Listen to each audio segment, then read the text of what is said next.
नमस्कार, आप देख रहे हैं इंडिया फर्स्ट न्यूज का खास प्रोग्राम एस्ट्रोलॉजी फर्स्ट और मैं हूं आपके साथ अभय।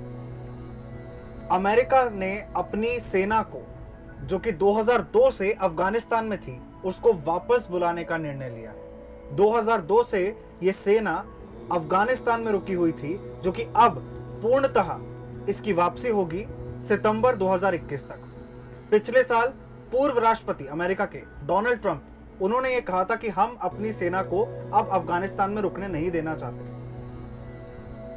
फिर जो बाइडन आते हैं। जो बाइडन के आने के बाद जो बाइडन ने कहा कि नहीं, इसमें थोड़ी सी सहूलियत दी जाए, हम सितंबर, हालांकि डोनाल्ड ट्रंप ने कहा था कि हम मई 2021 तक सेना को वहां से वापस बुला लेंगे, और जो डोनाल्ड ट्रंप के बाद जो बाइडन आए हैं, उन्होंने कहा कि हम सितंबर तक की सहूलियत देते हैं। अब इस पूरी घटनाक्रम का 2002 से लेके 2020 तक वहां पर सेना रही है और अभी भी टिकी है 21 में।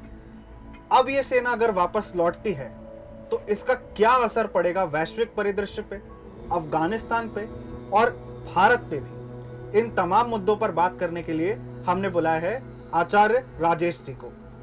आचार्य जी, आपका बहुत बहुत स्वागत है। धन्यवाद। आचार्य जी, 2002 से जब 2001 में हमला हुआ, 9/11 का हमला हुआ, वर्ल्ड ट्रेड सेंटर उड़ा दिए गए, उसके बाद अमेरिका ने ये सोचा कि वो ढूंढता हुआ, ओसामा बिन लादेन को ढूंढता हुआ, आतंकवादियों को ढूंढता हुआ वो अफगानिस्तान की पहाड़ियों में पहुंचा, और फिर कुछ वो ऐसा पहुंचा कि वो वहीं रुक गया। उसे ये लगा कि अफगानिस्तान एक ऐसा एरिया है जहां पर आतंकवाद है, और अमेरिकी फोर्सेस, अमेरिका की जो सेना है, उसका ये नेचर रहा है, उसके स्वभाव में है कि अगर कहीं कुछ हो रहा है, कहीं आतंकवाद है, तो हम उसे जाके खत्म करेंगे। वो प्राथमिकता से इस चीज में डील करते हैं हमेशा से। 2002 से जो सेना वहां रुकी थी, 978 बिलियन डॉलर खर्च किए अमेरिका ने अपनी सेना, जब से 2002 में वहां पर है। 978 बिलियन डॉलर, ये कोई छोटी मोटी रकम नहीं है। इसमें तमाम रसद, एम्यूनिशन, सबका खर्चा शामिल है। 978 बिलियन डॉलर खर्च करने वाला देश अब अपनी सेना को वापस बुला रहा है। आचार्य जी, अब अगर ये सेना वहां से हटती है, हमें पता था कि अफगानिस्तान में आतंकवाद पनपा था, तालिबान वहां था, हत्याएं होती थी, आज भी तालिबान है, आज भी कई गुटों में तालिबान है, वहां कई ऐसे चरमपंथी संगठन हैं। अगर अमेरिका की सेना वहां से हटती है तो इसके क्या परिणाम होंगे अफगानिस्तान में? इसमें 2-3 चीज़ों को बड़े गंभीरता से देखना होगा। जैसे विश्व की इस बार की जो कुंडली बनी है, कुंभ लग्न की कुंडली है जी, और जो बाइडेन जी का निर्णय, या यूँ कहें ट्रंप जी पहले ही ये निर्णय ले चुके थे। ये निर्णय 2 तरह से मायने रखता है। एक तो आज विश्व के परिदृश्य में यदि हम देखें, पहले की तुलना में मूलभूत अंतर ये है कि पहले रूस और अमेरिका 2 ऐसे देश हुआ करते थे जो हथियार बेचते थे और इनकी इकोनॉमी अपने हथियार से ही बैलेंस कर लेते थे। आज आर्थिक रूप से देखा जाए, निश्चित रूप से इकोनॉमिक स्थिति अभी 2-4 साल का यदि पुराना रिकॉर्ड देखा जाए तो अमेरिका की बहुत अच्छी नहीं रही, और वही कारण रहा है कि जब ट्रंप आए तो उन्होंने व्यावसायिक रूप से अपनी स्थिति को सुधारने का या उससे संबंधित कार्य करने के बहुत प्रयास किए, वो उनके सफल रहे। और उन्हीं प्रयासों के अंतर्गत ये चीज़ देखने को मिली कि कहाँ कहाँ हम खर्च में कंट्रोल कर सकते हैं जी। तो जब उस खर्च में कंट्रोल करने वाली बारी आई, तब फिर अफगानिस्तान का जो एक आपने आंकड़ा दिया कि कितना वहाँ खर्च हो रहा है, उस खर्च को नियंत्रित करने के लिए सेना बुलाई जाए, वो स्थिति बनती है। और दूसरा, विश्व की जो कुंडली है उसमें अमेरिका की जो सोच है, रूस की जो सोच है और चीन की जो सोच है, ये बहुत मायने रखती हैं, क्योंकि तीनों देश अब दुनिया में अपने आप को दादा बनाना, शहंशाह बनाने की तरफ ही लोग आगे बढ़ रहे हैं। और उस लिहाज से जो अमेरिका ने वहाँ से सेना हटाई है, उसके 3 मायने मुख्य हैं। पहला, आर्थिक स्थिति में नियंत्रण करना, हालांकि वो आर्थिक स्थिति इतना ज़्यादा महत्व नहीं देते हैं, पर एक दृष्टि से ज़रूरी भी है। दूसरा, रूस का बढ़ता हुआ प्रभाव, और तीसरा, चीन का बढ़ता हुआ प्रभाव, और इसमें हमें दबाव बना कर रखना। तो इन सब को लेते उन्होंने अपनी सेना को हटाया है, और उस सेना को हटाने के साथ जो परिवर्तन वो देख रहा है कि इसमें परिवर्तन क्या क्या होंगे, क्योंकि आतंकवाद समाप्त तो हुआ नहीं, और समाप्ति के लिए कोई ऐसा बहुत बड़ा काम भी नहीं किया गया कि वहाँ सिर्फ रोका गया है। इस समय में आतंकवादी को रोकना और अब आपका हट जाना, तो वापस आतंकवाद को बढ़ाएगा। आतंकवाद को बढ़ाने में फ़ायदा ये होगा कि जो सेना, जो अमेरिका मदद कर रहा था पाकिस्तान की, उस मदद में भी बचत होगी, तालिबान में भी उसकी बचत होगी। और ऐसे समय में ये दोनों जो क्षेत्र हैं ये आतंक को बहुत तेज़ी से बढ़ाना शुरू करेंगे। और जब तेज़ी से आतंक बढ़ता है तब इनका जो प्रभाव विश्व के परिदृश्य में बहुत तेज़ी से मूव करता है। जी। फिर जब ये आतंक इनका बढ़ेगा तो निश्चित रूप से जितनी और ईसाई कंट्रीज़ आज अमेरिका को बहुत हल्के में लेते हैं या इकट्ठे नहीं हो पा रहे हैं, इस आतंक के दबाव में वो इकट्ठे होंगे और फिर इन पर वो अटैक करना शुरू करेंगे। ये उनकी एक प्लानिंग का हिस्सा शुक्र के अनुसार हो सकता है कि जब अभी पूरी दुनिया को इकट्ठा करना है और इकट्ठे करने के लिए कहीं ना कहीं एक टेरर ज़रूरी है और टेरर के लिए टेररिस्ट होने ज़रूरी है। तो वो जो प्रभाव आप पूछ रहे हैं कि उसके हटने के बाद क्या प्रभाव पड़ेगा, तो निश्चित रूप से टेररिस्ट बहुत तेज़ी से बढ़ेंगे और उसमें भारत को भी संभलना होगा। चीन तो निश्चित रूप से उनके साथ रहेगा, उसकी कोशिश है कि हम सर्वे सर्वा बने रहें। तो ये स्थिति इसमें दिखाई देती है। जी, मैं अपने दर्शकों को कुछ आंकड़े बताना चाहूँगा। मैं अपने साथ आंकड़े लेकर आया हूँ। आंकड़े ये कहते हैं कि 2002 से लेकर 2020 तक अमेरिका की फौजें अफगानिस्तान में रहीं। अब 2011 में इनकी संख्या सबसे ज़्यादा 1,10,000 थी। 1,10,000 सैनिक 2011 में थे, जो कि सबसे बड़ी संख्या है। 2002 में जब ये शुरुआत हुई थी तो ये केवल 5,000 सैनिकों से हुई थी, जो कि 2011 में 1,10,000 था। आप सोचिए कितनी बड़ी संख्या में फौजों को वहां पे भेजा गया था। और वहां पे फौजें करती क्या थी? जो अफगानिस्तान की लोकल आर्मी थी, पहले तो उनसे डील किया। उनके साथ डील करना भी बहुत एक मुश्किल काम था अमेरिका के लिए। अब फिर अमेरिकन आर्मी ने वहां के जो लोकल अफगानी आर्मी है उनको ट्रेन करना स्टार्ट किया कि आतंकवादियों से अगर लड़ना है तो अकेले अमेरिकन आर्मी ना लड़े, बल्कि हम ट्रेनिंग दे देंगे अफगानिस्तान की आर्मी को। ये सब घटनाक्रम होने के बाद आप वहां पे लगभग 18 से 19 साल रहे। अब आप अपनी सेना को वहां से वापस बुला रहे हैं। आचार्य जी, मैं आपसे अगला प्रश्न पूछना चाहूंगा कि क्या आपको ऐसा लगता है कि ISIS, जो कि एक चरमपंथी संगठन, आतंकवादी संगठन था, क्या वैसा कोई संगठन बनने के आसार लगते हैं? क्योंकि जब फोर्सेस वहां से जाएंगी तब अमेरिका को तो यही कहा जाएगा कि भैया आप यहाँ पे 18 साल रहे, 20 साल रहे, आपने आतंकवाद को रोका, जड़ से खत्म नहीं किया, जड़ से खत्म नहीं हुआ वहां पे आतंकवाद। वहां पे आज भी ऐसे लोग हैं, आज भी ऐसे गुट हैं जो ऐसी सोच रखते हैं। तो क्या आपको लगता है कि कोई एक बड़ा आतंकवादी संगठन या फिर कोई ऐसा हो सकता है जो अपने आप को खलीफा घोषित कर दे, जैसे बगदादी ने किया था? क्या ऐसा कुछ हो सकता है? अभी ऐसा ही होगा। अब जब धीमे धीमे से आतंक जब पैर पसारना शुरू करेगा और चीन की इनको मदद मिलनी शुरू होगी, वहाँ के हथियारों की जब इनको मदद मिलेगी, तो निश्चित रूप से ये सर्वे सर्वा होंगे। और दूसरा, अभी जैसे गुरु चलेगा शुक्र में, अभी जो अंतर्दशा में आई है, उस अंतर्दशा में शुक्र में गुरु आएगा 3 सितंबर 2021 से 3 मई 2024 तक। तो इस 2-3 साल के अंदर ये संगठन बन के तैयार हो जाएगा। और सितंबर में वापस बुला रहे हैं। और 24 में 3 मई 2024 के बाद जब शनि आना शुरू होगा, तब इनके अंदर वो खुरापात आनी शुरू होगी कि किस तरह से पूरी दुनिया को दहलाया जाए। तो वहाँ पर ये अपनी फिर प्लानिंग करना शुरू करेंगे। तब तक इनको एक खलीफा भी मिल चुका होगा, तब तक ये अपनी जड़ें पूरे पाकिस्तान में, अफगानिस्तान में और ये पूरे आसपास का जो क्षेत्र है, आतंकवादी क्षेत्र, इसमें पूरी अपनी जड़ें फैला लेंगे और वहाँ से ये पनपना शुरू कर देंगे। और उसके बाद जो विवाद खड़ा होगा, वो विवाद काफ़ी अंतर्राष्ट्रीय लेवल पर होगा, जिसमें तुर्की वगैरह भी इन आतंकियों की मदद करेंगे और मुस्लिम कंट्रीज विशेषकर इन आतंकियों को समर्थन देना शुरू कर देंगे, क्योंकि परिस्थिति इन 2 साल में ऐसी निर्मित हो जाएगी कि मजबूरी इनकी रहेगी इन आतंकियों को पाला जाए। और उसके बाद फिर निश्चित रूप से बड़े विवाद के संकेत इसमें मिलते हैं और उसमें बहुत लंबा नुकसान दुनिया को होगा। आचार्य जी, क्या आपको ऐसा लगता है कि इस समय अपने सेना को वापस बुला लेना और फिर विश्व को एक युद्ध के मैदान में ढकेल देना, क्या अमेरिका सही कर रहा है? देखिए, एक बात यह भी है कि अमेरिका अपने सैनिकों को वहां पे क्यों रुकने दे? वहां पर उसके अभी तक 2-2.5 हजार से ज्यादा सैनिक मारे जा चुके हैं और 2-2.5 अमेरिका का एक भी सैनिक मर जाए तो अमेरिका हल्ला मचा देता है। बिल्कुल। लेकिन 2.5 हजार से ज्यादा सैनिक मर चुके हैं 18 साल 19 साल के अंतराल में।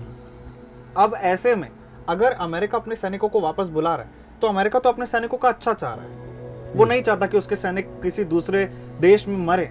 और क्यों मरे? क्योंकि वो तो अमेरिका के सैनिक हैं और पैसा भी अमेरिका ने पानी की तरह बहाया है, तो अमेरिका वो अपना पैसा भी रोकना चाहता है, क्योंकि महामारी का दौर चला है, इतना कठिन दौर रहा है विश्व के लिए, तो अमेरिका अपनी पैसे की बर्बादी नहीं चाहता। लेकिन पैसे की बर्बादी तो आचार्य जी तब होगी ना जब एक चरमपंथी संगठन फिर से खड़ा हो जाएगा, फिर से आपको उतना ही पैसा खर्च करना पड़ेगा उसे खत्म करने के लिए। अभी यही तो एक बात है ना, आज वो अकेला उस चीज़ से लड़ रहा है, बाकी रूस अपने आप में सेफ है, चीन अपने आप में सेफ है, सब लोग अपनी अपनी बाउंड्री को सेफ किए बैठे हैं, वो खर्च कौन कर रहा है? वो अकेला। अब जब वो वापस हटेगा, क्योंकि अपराधियों का इनका कोई धर्म नहीं होता है, जब जहाँ ये पहुँचेंगे वहाँ ये हरकत करेंगे। इनको यदि एक जगह बंद कर दिया जाए तो आपस में लड़ मरेंगे, ये इसका सिद्धांत होता है अपराध का। तो वो जो स्थिति अभी इनकी बनेगी, वो गुरु तक तो ये प्रभाव बनाएंगे। शनि जब आता है तब इन सब चीज़ों का सारा पटाक्षेप होता है और सारी चीज़ें आगे बढ़ती हैं। शनि के तक ही ये इंतजार करेगा अमेरिका, और जब तक ये काफ़ी हद तक आगे बढ़ चुके होंगे, क्योंकि आज रूस और अमेरिका की जो दिखाने वाली दुश्मनी है वो थोड़ी सी टफ है अभी। ये दोस्ती में तभी कन्वर्ट होगी जबकि आतंक का हिस्सा वहाँ भी पहुँचेगा और रूस को भी परेशानी करना शुरू कर देंगे। फ्रांस तो परेशान है और आधी दुनिया को इन्होंने परेशान किया हुआ है। लेकिन चीन चूँकि मुस्लिमों पर शुरू से ही कंट्रोल किए हुए, तो उतना गंभीर परिणाम उसको भुगतने को नहीं आ रहे हैं, तो वहाँ थोड़ा सा वो सेफ है। तो जब इन चीज़ों में बढ़ावा मिलेगा और धीमे धीमे जब ये मालूम पड़ जाएगा कि चीन की मदद से आ रहे हैं, तब वो उस चीज़ का इंतजार करेगा, क्योंकि शनि में जो भी षड्यंत्र होता है ओपन हो जाता है, और जब षड्यंत्र ओपन होता है तब अमेरिका उस चीज़ पर अटैक करेगा। तो जो अटैक होगा वो काफ़ी प्रभावशाली अटैक होगा, और उसके बाद फिर दुनिया में शांति की स्थापना होगी। लेकिन तब तक खून खराबा बहुत होगा, और 2024 से 26 तक की ये स्थिति इसमें बनेगी, तो 24 तक उसके लिए इंतजार करना पड़ेगा।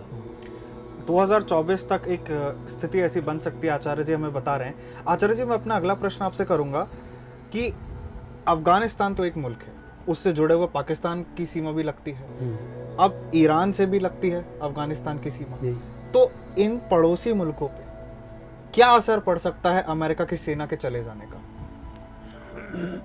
इनके असर में तो सबसे मुख्य जो असर पड़ने वाला यही पड़ने वाला है कि अपराध जिस तरह से पनपेगा, वो अपराध लूट खसोट के ही पनपेगा।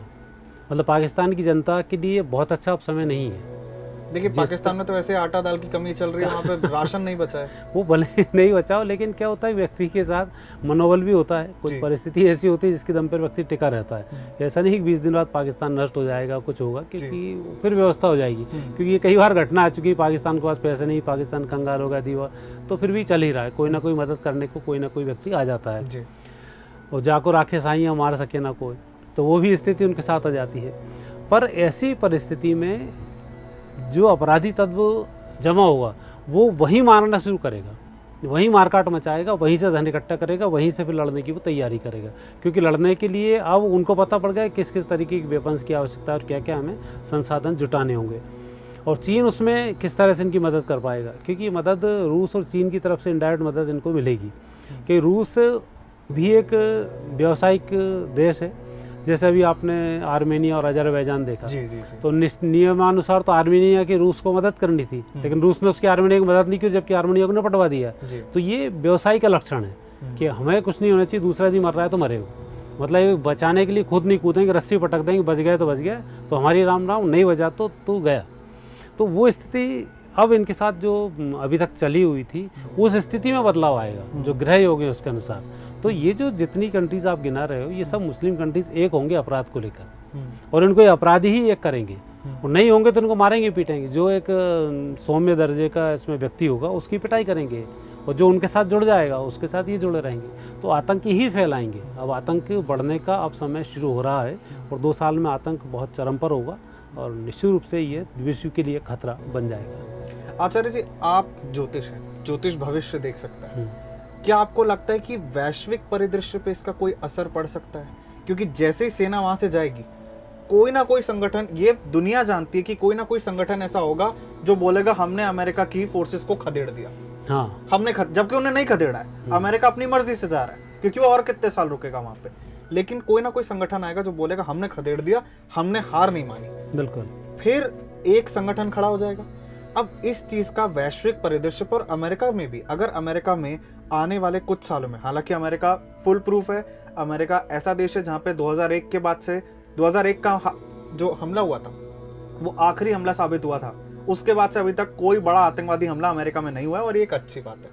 लेकिन अब अगर ओसामा बिन लादेन जिसको मारा गया, अगर कोई ऐसा खड़ा हो जाता है जो कहता है कि अमेरिका की फोर्सेस ने हमारे साथ 20 साल तक जुल्म ढाए, अब वो खड़ा हो गया, अब अगर उसने अमेरिका पे कल को एक अटैक प्लान किया या दुनिया में कहीं भी अटैक प्लान किया, तो क्या होगा? वैश्विक परिदृश्य पे अमेरिका की सेना चले जाने का क्या असर हो सकता है? अब जो युद्ध होगा, अब युद्ध बम वाला युद्ध नहीं है। जैसे कि अभी कोरोना वायरस का ये एक युद्ध है, ऐसे ही वायरस ये लोग लेंगे और ये वायरस को छोड़ेंगे। जैविक युद्ध। जैविक युद्ध। और उस युद्ध के बाद परिदृश्य बदलेंगे। अभी आप मानकर चलें कि अब विश्व में 2030 तक कोई शांति नहीं होनी है, और 2030 तक बिल्कुल मैं कह सकता हूँ कि आधी जनता भी नहीं बचेगी। इतनी स्थिति इसमें खराब होनी है। ग्रह योग जिस तरह से अब बतला रहे हैं कि संकेत, क्योंकि हम पुराने रिकॉर्ड भी देखते हैं ना, तो वहीं बहुत अच्छा नहीं रहा। जैसे हम 1940-45 तक प्रथम विश्व युद्ध, द्वितीय विश्व युद्ध हम लड़ते रहे, उसमें हमारी सेनाएं सबसे ज़्यादा मारी गई। भारतीय सैनिक ही उसमें मारे गए कि ब्रिटेन की तरफ से भारत ही लड़ा, रूस से झगड़ा हुआ तब भारत लड़ा, तो हम लाखों करोड़ों सैनिक तो हमने उसमें ही कमाए। तो वो स्थिति यहाँ भी अभी निर्मित होने वाली है। अब जो परिस्थिति बन रही है, उस परिस्थिति के अंतर्गत आप रक्षा सुरक्षा का, बम का, बड़े बड़े आपने सेटेलाइट लगाए हुए, इनका कोई असर नहीं होना है। अब होगा जैविक युद्ध, और जैविक युद्ध में जो बचा वो बचा, तो उनमें अब इस्तेमाल इन आतंकवादियों का होगा। जैसे अभी कुछ परिस्थिति भारत में भी जिस तरह से फैला है, उसका मैं बहुत ज़्यादा उल्लेख अब इसलिए नहीं करूँगा कि अभी आंकड़े खुद ही आएंगे, वो ज़्यादा बेहतर होगा। मैं भी बोलूँगा तो लोग मेरे पीछे पड़ेंगे, आपने कहाँ का एक नया खड़ा कर दिया, क्योंकि अभी हमें शांति का समय और वर्तमान परिस्थिति से निपटने का भी समय। हालांकि 2 महीने बाद मैं इसका खुलासा कर सकता हूँ, तब तक ये कोरोना कंट्रोल हो जाएगा। 2 महीने बाद आप कुछ बड़ा खुलासा करेंगे? हाँ, 2 महीने बाद हम आचार्य जी को जरूर बुलाएंगे, क्या है बड़ा खुलासा आपको बताएंगे जरूर। मैं बिल्कुल, है ना, वो करूँगा। तो वो अभी जो आने वाले समय में स्थिति आई, वो ये वाली स्थिति बनेगी, तो वहाँ रूस भी परेशान होगा, वहाँ अमेरिका भी परेशान होगा। जब परेशानी बढ़ेगी तब मित्रता बढ़ती है। जैसे अभी हमारे 4 जो देश हम इकट्ठे हुए हैं, भारत, जापान, ऑस्ट्रेलिया, क्वाड जो संगठन बना है ना अभी, ये चीन के वजह से बना है। भय बिन होई ना प्रीत।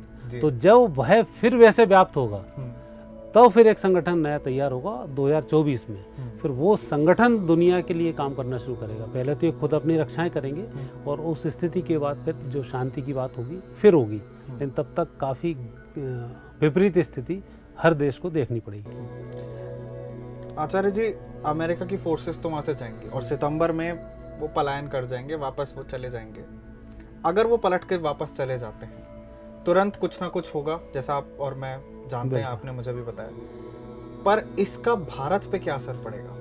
क्योंकि भारत के संबंध अफगानिस्तान से भी है, अमेरिका से भी है, लेकिन भारत एक युद्ध प्रिय देश नहीं है। भारत किसी का युद्ध नहीं चाहता, ना आतंकवाद चाहता है। तो ऐसे में भारत पे इसका क्या असर पड़ेगा? क्योंकि अफगानिस्तान की सीमा लगती है पाकिस्तान से। अगर अफगानिस्तान में कुछ ऐसे चरमपंथी हैं, और पाकिस्तान में भी हमें मालूम है ऐसे दिमाग के लोग हैं जिन्हें चरमपंथ ज्यादा आकर्षित करता है, अगर पाकिस्तान को मदद मिलने लगी आतंकवाद की अफगानिस्तान से, तो भारतीय परिदृश्य में मतलब क्या असर पड़ेगा भारत पे? अगर कल को कुछ ऐसा अप्रिय घटना होती, अगर ऐसा कोई संगठन खड़ा हो जाता है, या फिर कुछ भी ऐसा जो कि अमेरिका के अभी होने से वहां पर नहीं है और जाने के बाद होगा, तो इस पे भारत पे इसका क्या असर पड़ेगा? देखो, भारत को तो हर गंभीर असर के लिए अब तैयार रहना चाहिए जी। एक तो प्रकृति अपने आप को कंट्रोल करती है, तो भारत की पॉपुलेशन निश्चित रूप से बहुत बेकार स्थिति में पहुंच चुकी है जी।